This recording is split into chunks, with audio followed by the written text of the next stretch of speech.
Me dice, pero mirá, Nacho, que todo empieza así. A ver, a ver, a ver. ¿Qué pasa, Moncho? Llegaron los celos. Pedido exclusivo de la doctora Silvana Monzón. ¿Cómo está, Silvana? Qué gusto recibirla. ¿Cómo están? ¿Todo bien por acá? Y el gusto es mío también. Por favor, aquí estamos, bueno, como bien saben, ya desde temprano le estaban ahí la gente... Escuché. Preguntando, si guardamos las preguntitas para hoy. Bueno, otra edición más de esta asesoría express con un tema recurrente, ¿no es cierto?, para nuestra audiencia. Hoy vamos a hablar de cuota alimentaria de aguinaldo, ¿puede ser? Exactamente, sí. Sí, un tema recurrente, pero que es de común, un problema de los más comunes entre la familia, entre los padres que no están juntos y que genera a veces conflicto, a veces no. Pero bueno, está bueno hablarlo y mantenerlo al día también porque es algo importante, es un derecho que tienen los niños y es una obligación que tienen los progenitores respecto de sus hijos. Muy bien, y en esta, como bien lo has comentado, en otras oportunidades hemos hablado un poquito de esto, pero bueno, evidentemente es un tema muy complejo, las situaciones a veces no terminan de quedar muy claras. ¿Hay algo particular que se esté tratando en esta época del año respecto a estos temas? Mira, particularmente traje esta nota, esta asesoría en este caso, ¿por qué? Porque el aguinaldo, como es de público conocimiento, se cobra en junio y se cobra en diciembre y repercute en el caso de que haya un acuerdo sobre una cuota alimentaria sobre el porcentaje que va a cobrar esa persona ese mes. Digo esa persona porque recuerdo una vez que alguien mandó un mensaje como diciendo, habla siempre del padre deudor. No, siempre se habla de el progenitor, el que no convive, en este caso, por lo general, con el menor y que es el que tiene a cargo el pago de una cuota. Entonces, no hablo solamente de un papá, sino también hay muchas veces que son las mamás las que no conviven con el niño, con el menor, y son las que tienen que, a la inversa, hacerse cargo de la cuota.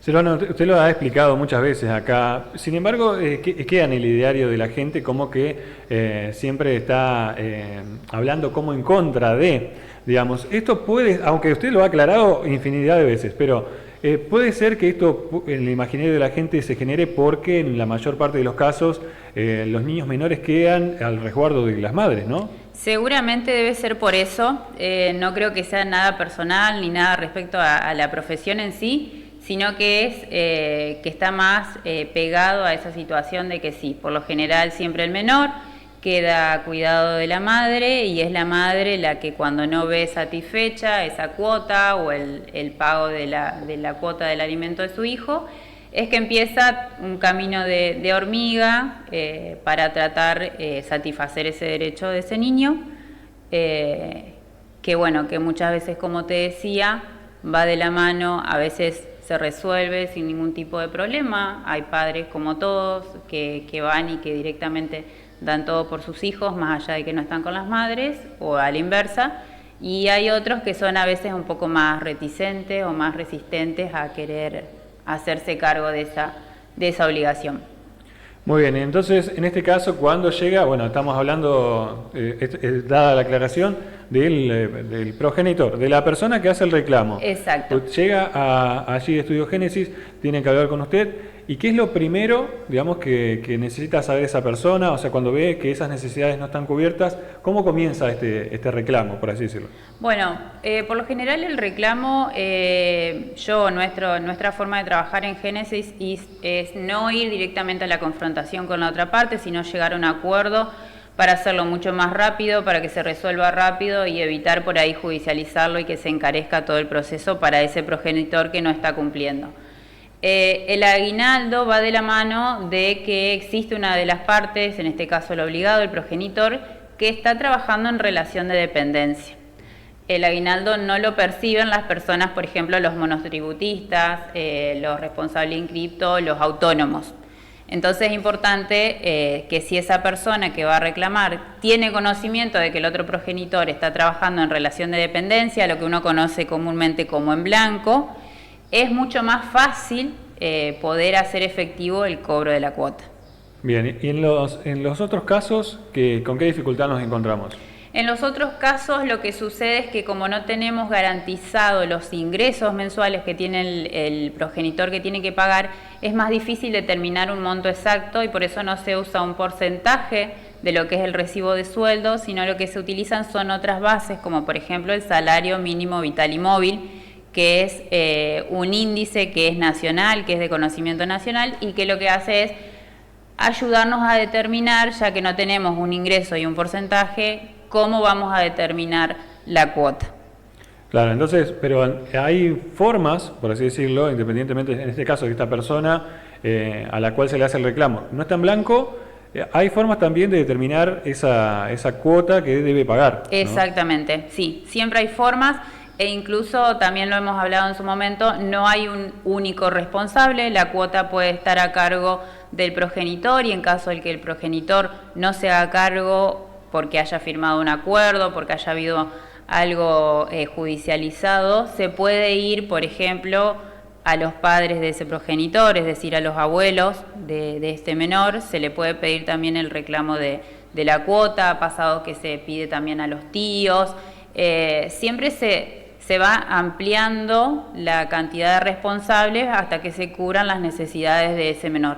Porque bueno, más allá de que a veces vienen con esto de no quiero molestar o no quiero parecer pesado, no quiero tener ningún tipo de conflicto, lo que se busca acá no es una satisfacción para el adulto, sino que sea el menor el que vea garantizado su derecho. Claro, entonces en este caso, bueno, nosotros podemos, si bien hay muchos casos diferentes, supongo que debe haber familiares que quizás se pueden negar o no querer participar de eso, porque hay muchos tipos de historias, pero desde su lugar lo que se asegura es que de algún lado ese dinero, ese reclamo va a salir, ¿no es cierto?, para esos menores. Exactamente. ¿No? En el caso de que esta persona sea informal o sea declarada insolvente, puede ser también. También. ¿No es cierto? Perfecto. Pero ¿qué pasa con el aguinaldo? Porque si esta persona no está registrada, se supone que no tiene ese tipo de ingreso. Claro. Cuando no tienen ese tipo de ingreso, lo que se determina es, como dijimos, respecto del salario mínimo vital y móvil. Y cuando sí tienen un ingreso que está registrado, que está trabajando en relación de dependencia, sabemos que 2 veces al año va a cobrar un porcentaje más de su sueldo y que eso va a repercutir automáticamente en la cuota que le esté pasando a su hijo. Entonces, si yo estoy afectada en un 20% de mi sueldo a pasarle la cuota a mi hijo, ese 20% del aguinaldo también se va a sumar al 20% que le doy todo el resto del año.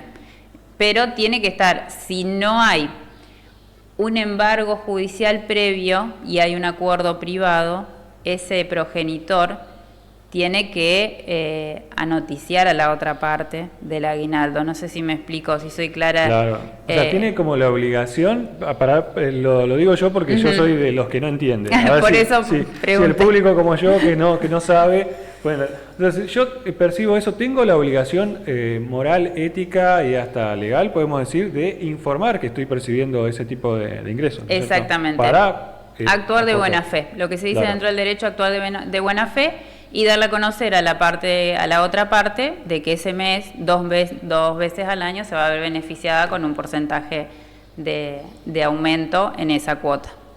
Perfecto, claro, en este caso correspondiente al aguinaldo. Al aguinaldo, bien. Exactamente, sí. Por eso es importante también que es algo que yo recalco continuamente, tiene que haber muy buena comunicación entre los progenitores, tratar de mantener una buena comunicación, más allá de que obviamente muchas veces es difícil por la situación que sea, pero es importante por esto, porque más comunicación haya, el que va a salir más beneficiado va a ser el menor que está en el medio de toda esta situación.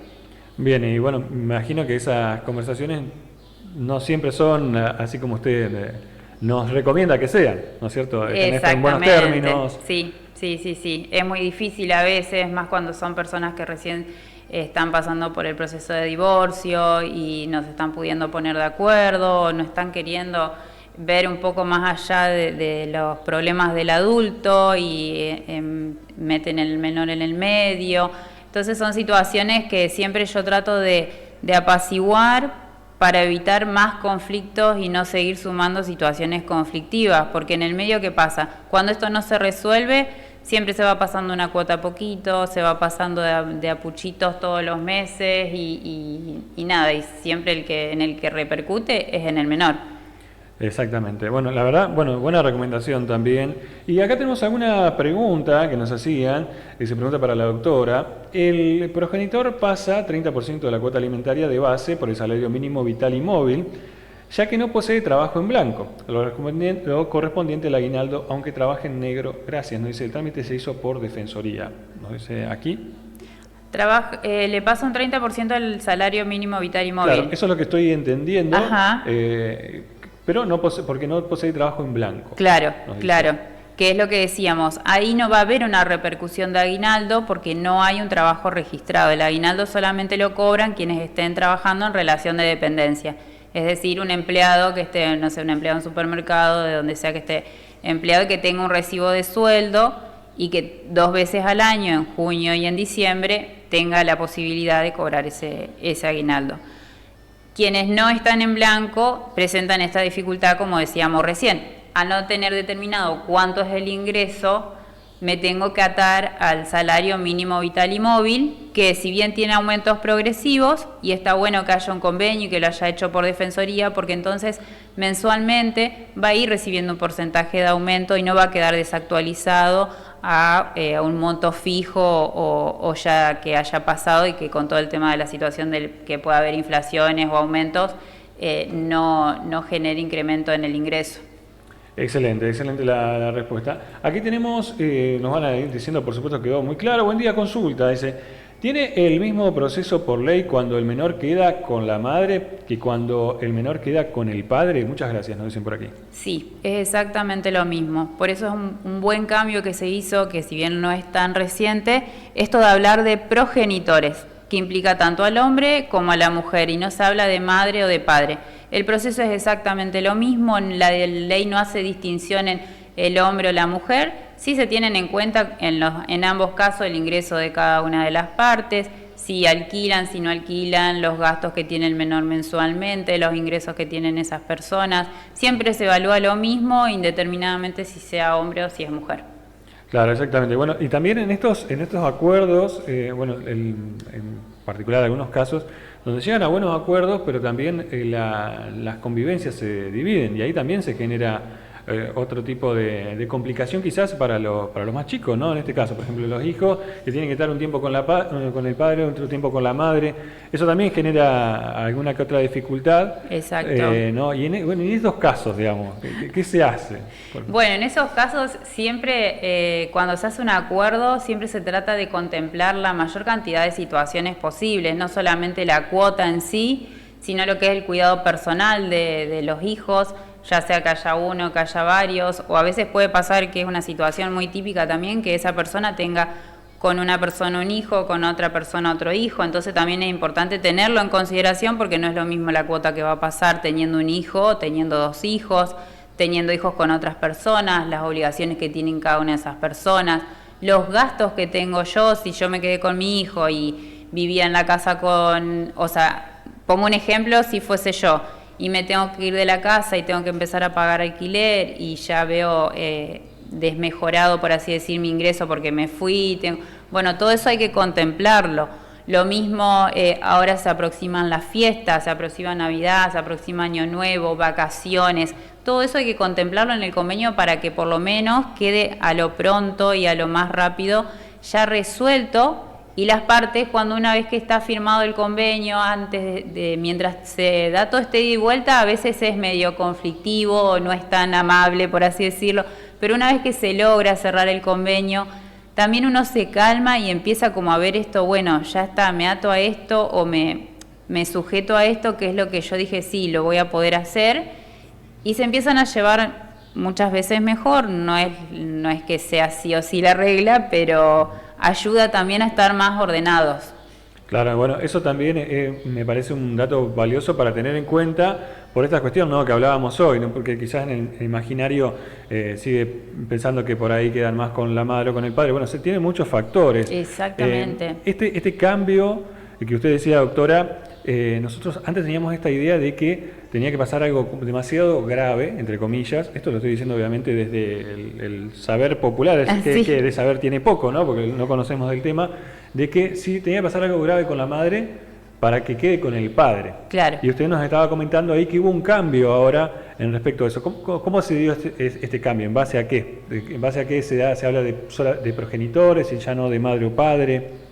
Y fundamentalmente el cambio se fue dando que antes por lo general quedaban con la madre, o sea, era como prácticamente una ley, no era algo muy discutible, porque la madre estaba más abocada al hogar, a los cuidados de la casa, a los cuidados de los hijos, y no salía a trabajar fuera de la casa. Como fueron cambiando los tiempos y ahora por lo general tanto la mamá como el papá trabajan fuera de la casa, entonces los tiempos que tienen cada uno sabemos que son mucho más acotados para dedicarle al hogar. Y por eso también es que se da esta posibilidad y esta apertura, que está bueno también de darle la posibilidad a los padres que se involucren más con la crianza de sus hijos, que a veces no es que no se involucraban, sino que era como hasta a veces extraño que un hombre se hiciese cargo o pasase más tiempo con su hijo una vez que estuviesen, como que solamente se enfocaba en lo que era la cuota y no se enfocaba tanto en lo que era el cuidado personal. Y la realidad es que ahora eso fue cambiando, fue mutando, y bienvenido sea también de que es para mejor, obviamente, que haya comunicación y que haya una vinculación, que continúe la vinculación con el padre o con la madre o con quien no esté conviviendo con ese menor. Claro, bueno, excelente respuesta. Bueno, en este caso tenía que ver entonces con una cuestión de los roles sociales, ¿no?, que tenían antes y exactamente, que ahora, bueno, se han modificado. Doctora, yo creo que acá tenemos para tener varios programas, ¿no? En cuanto a esta temática. Pero bien, las consultas más pertinentes ahora que se viene fin de año, que se viene a ver con quién se quedan los chicos, que se viene a ver el tema del aguinaldo, ¿no? Bueno, todo esto lo pueden realizar con ustedes allí en Estudio Génesis. Y bueno, qué bueno que traiga a colación estos temas en particulares en esta época tan especial, ¿no? Exactamente, sí, yo creo que son temas que tienen como temporadas puntuales, porque estamos próximos a diciembre, próximo a nada, que si hay personas que ya tienen un convenio firmado, revean ese convenio, qué es lo que entra en la parte de la cuota. Como vos decías, se aproximan las fiestas, ver cómo lo van a ir resolviendo, y más que nada para esto, para generar una tranquilidad familiar en el ambiente familiar, y que no se haya llegado la fiesta, que haya un ambiente que no esté bueno para pasarla, y que no esté tan bueno también para el menor, que es siempre es a quien priorizamos por sobre todas las cosas. Exactamente. Bueno, mira, acá tenemos otro mensaje, dice, si cobra la 51.10, ¿también tiene que pasar, y cuánto es el porcentaje que tendría que pasar en este caso? Supongo que la persona que no está a cargo de bueno, si es el papá, supongo, claro, o la mamá. O la mamá, claro, exactamente. Claro, el porcentaje va a depender, porque el porcentaje, no hay un porcentaje determinado que sí o sí tenga que arrancar de ese porcentaje para arriba, sino que eso se va acordando entre las partes. Por eso vuelvo a focalizar esto de que es importante que las partes se comuniquen entre ellas y logren un acuerdo. Hay veces que quizás se va a decir, bueno, es lo que puedo, y la otra parte lo va a recibir, y lo va a recibir bien, porque va a ver todo el esfuerzo que está haciendo la otra persona para ayudar económicamente, y se va a dar cuenta que es realmente lo que puede. Pasa lo contrario cuando veo que el otro progenitor, se da una vida muy holgada, muy, más que nada ahora encima con las redes sociales, que uno todo lo ve, uno todo lo comparte, y que me estoy pasando una cuota mínima y que no estoy satisfaciendo ninguna necesidad de mi hijo porque no estoy por egoísmo. A veces pasa eso también. Ahora viene la disputa, y es lo que muchos queremos a veces saber, por así decirlo, porque acá somos así, somos conflictivos.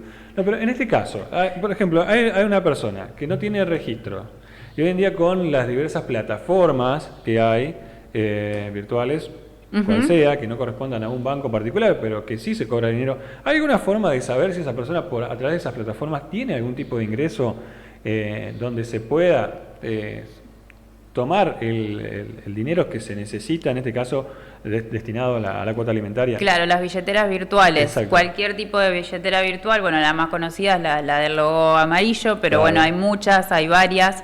Por suerte estas billeteras se entiende que son sacadas, excepto casos de estafas, bueno, que ya es otro tema, son sacadas por uno en particular y muchas veces pasa que al no estar bancarizado, algunos de los progenitores utilizan estas billeteras. Esas billeteras para poder embargarlas o se pueden embargar y se hace el mismo trabajo que se hace cuando se embarga un recibo de sueldo. Cuando yo embargo un recibo de sueldo para retener un porcentaje de cuota, envío el oficio del juzgado hacia ese empleador y en el caso de las billeteras se envía a quien esté a cargo de esa billetera. Nosotros, bueno, dentro de lo que es nuestro trabajo, siempre hay medios oficiales para notificar que se va a embargar o que se va a retener tanto dinero o que se pueden bloquear. Entonces, cuando se bloquea es como una obstrucción a ese que no está cumpliendo para que cumpla y se lo obligue a cumplir. Es una de las herramientas también bloquear una billetera virtual, bloquear el quit del progenitor cuando no están registrados. Salió hace poco el tema de que una persona tuvo que entregar su carnet de conducir porque no estaba cumpliendo con las cuotas. Hay otras herramientas que por suerte nos está dando alternativas a cuando no cumplen, por más que no tengan banco, no tengan billeteras virtuales, entonces bueno, empiezo a molestar, por así decirlo, hasta que logramos que cumpla con el pago de la cuota. Así que, bueno, no hay escapatoria acá. Eso, cada vez hay menos escapatoria, cada vez este código nuevo, relativamente nuevo, nos fue dando todas esas herramientas y por suerte los juzgados fueron también aceptando este tipo de herramientas, que está bueno porque, o sea, lo primordial acá es que quien no está a cargo del menor en cuanto a la convivencia del cuidado, se haga cargo por lo menos de la cuota alimentaria. Excelente, la verdad, excelente. A ver, acá tenemos más consultas, pero ¿qué nos decían? Quiero preguntar, tengo un juicio laboral hace 7 años sin ninguna novedad, quiero preguntar cuándo caduca. Nos dice, bueno, si bien es otro tema, digamos, en este caso.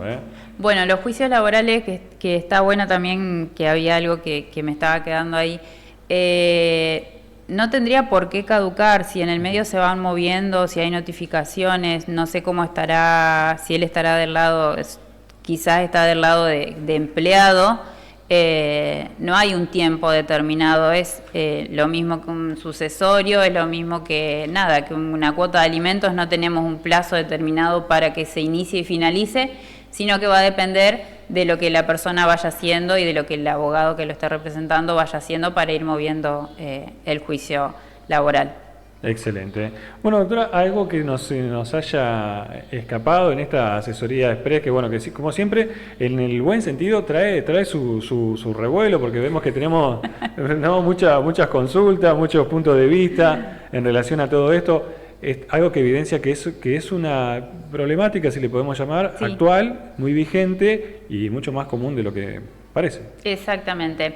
Sí, algo que justo cuando me dijiste ahí de laboral, que también pasa que a veces la persona que está registrada, que está trabajando en relación de dependencia, para no pasar una cuota, que termina siendo muchas veces renunciando, puede ser por motus propio, por consejo del empleador, por consejo de alguien que lo esté representando, tener en cuenta que si esa persona es echada o si cobra una indemnización, ese porcentaje de cuota que yo estaba cobrando lo voy a también ver afectado en la indemnización que esta persona cobre.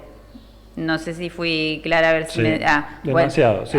Bien. Para que se tenga en cuenta también que, bueno, si bien yo dejo de trabajar en blanco, que si voy a cobrar 1 millón, de ese millón voy a ver afectado el porcentaje que le pasaba de cuota a mi hijo, solamente por el hecho de perder el trabajo registrado para no seguir pasándole una cuota. Claro, bien, bueno, un caso especial. Bastante, imagino, ¿no? Bastante común últimamente esto con lo difícil que está a veces que un empleador, con todo lo que conlleva, poner una persona registrada y tener todo lo que es los aportes, etcétera, a veces toman esta decisión para no seguir pasando una cuota. Muy bien, bueno, triste noticia, ¿no? Realmente. Sí, son decisiones que terminan llegando, creo que por estar mal asesorados muchas veces.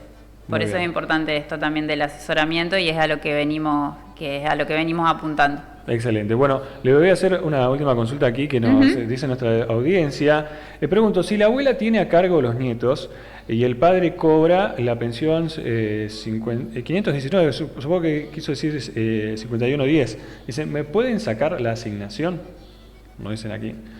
No me queda claro la pregunta. Y la abuela los tiene y quizás la que está preguntando es una mujer Claro, que esté cobrando la... seguramente esta señora, según lo que entiendo, ella es la que está cobrando la... Y lo que la puede hacer la asignación. abuela en realidad es ir a pedir ella el cobro de la... porque es quien está a cargo, quien está al cuidado de los menores y es a ella la que le correspondería. Se entiende que la asignación también es un beneficio, que es una ayuda económica para quienes no tienen ingresos fijos y que necesitan de ese ingreso, pero si yo lo estoy cobrando, lo estoy percibiendo y no soy quien está, a donde se está volcando el dinero, no es al cuidado de los menores, sería la abuela la que tendría que verse beneficiada de ese dinero.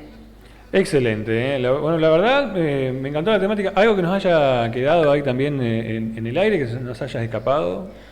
Lo que digo siempre, no dejar pasar tanto tiempo, asesorarse en algún momento con alguien, con algún profesional, para evitar por ahí que esto se haga una bola de nieve y sea incontrolable y nada, y siempre los que se ven perjudicados son los menores. Bien, y en este caso, lo último, ese tiempo, por ejemplo, tenemos que decidir con quién se quedan los chicos este verano. O este Exacto. tiempo. Ese tiempo de decisión va a depender muchas veces, no solamente, o sea, de ustedes, sino de los padres. ¿no es cierto? Exactamente, sí, Así que, es un continuo ida y vuelta, por eso, y no es algo que uno va a llegar y lo va a resolver de un día para el otro, sino que es el inicio de un comienzo y un inicio de tratativas y de hasta lograr que ambas partes estén de acuerdo y que se pongan, se alineen en lo que quieren para sus hijos. Bueno, la verdad, excelente, me encantó la propuesta del Bueno, día me de hoy. alegro un montón. Y pero no, la verdad, excelente. Bueno, siempre tenemos muchas consultas, luego se las vamos a seguir compartiendo, los mensajes que nos llegan a nuestra querida audiencia. Perfecto, Ustedes ya lo saben. esperamos en Génesis. Aquí en Génesis le llega la asesoría express, ustedes se pueden contactar. ¿Nos recuerda su número? El número de teléfono, bueno, los va a atender, como siempre decimos, Morena, al 52 46 95, que es el celular ahí de Génesis, y coordinamos el que necesita algún tipo de consulta o lo que sea, podemos coordinar una entrevista. Muy bien, bueno, así que a comunicarse al 3498 52 46 95, digo bien. Exacto. Allí los va a atender More. Bien, y antes de despedirnos, esto es obligatorio. Para hablando de temas familiares, tiene que saludar al hombre al que dedicamos el tema. Bueno, voy a saludar. El tema al principio de la asesoría fue dedicado para mi papá, que ayer cumplió años, que estuvimos festejando y pasando una noche, una cena familiar. Y nada, decirle que espero que haya pasado un muy feliz cumpleaños. Bueno, le mandamos un saludo grande. Nos Bueno, sumamos muchas gracias. Le dedicamos este tema. Muy bien, así, muchísimas gracias a la doctora Silvana Monzón, siempre trayéndonos aquí la información, lo que tenemos que saber. Recuerden hacer su consulta en Estudio Génesis, ¿sí? Y comunicarse al 3498 52 46 95. Lo encuentran en Nicolás Figueredo 2573. Exactamente. Muy bien, ahora sí, nos vamos a la música. Gracias, Bueno, Silvana. muchas gracias a ustedes. Las mañanitas y al atardecer.